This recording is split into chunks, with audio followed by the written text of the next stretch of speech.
Isang mapagpalang gabi sa ating lahat. Una sa lahat, nagpapasalamat ako sa ating Diyos sa isang tagumpay na kasal ng aking anak na si Sarah Joyce at ni Adam. Tunay ngang ang Diyos ay makapangyarihan sa lahat at walang imposible sa Kanya. Anak Dayan, thank you dahil sa haba ng speech mo, hindi na kailangan ako mag-speech. Nasabi mo na lahat.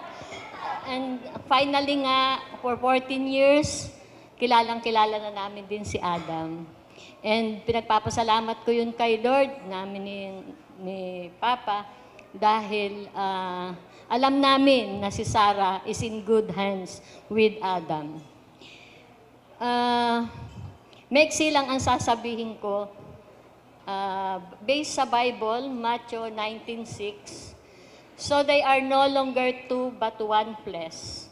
Therefore, what God has joined together, let no one separate. In Tagalog, ang pinagsama ng Diyos ay hindi pwedeng paghiwalayin ng tao.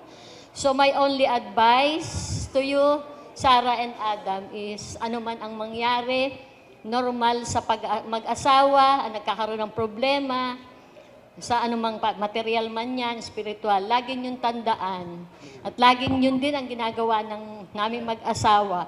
Ano man ang sabihin sa kabila, sa ganito, sa ganyan, ng kung sinong tao, kayo pa rin ang dapat magkakampi. Kayo pa rin ang dapat na magkausap at higit sa lahat, ang pag-ibig ang manatili sa inyo. At ang pag-ibig ay laging dapat ang sentro ay si Lord. Yun lamang, Sarah and Adam.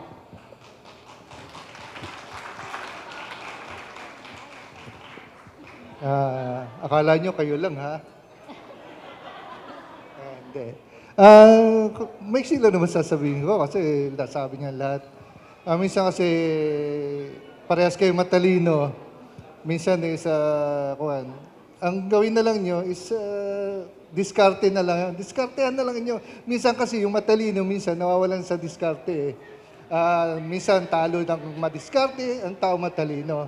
Kaya diskartehan na lang nyo kung anong yan ang buhay nyo, panindigan nyo, diskartehan nyo, at kung kailangan, mga patuturo kayo sa akin kung mga pinagbabawal na technique para malusutan nyo, diskarte lang. Hindi, yung mga magagandang, yung mga kwan lang ba, hindi naman yung mga puro sa libro.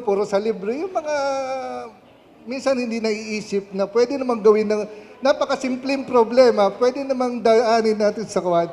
Diskarte lang. Hindi pwedeng kwan. Diskarte lang. Ganun na lang. I love you sa inyong dalawa.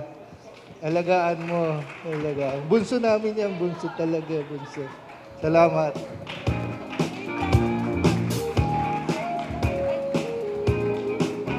Thank you so much. That was a inspiring message coming from the parents of the bride. Palabak naman po tayo dyan, everybody. Come on.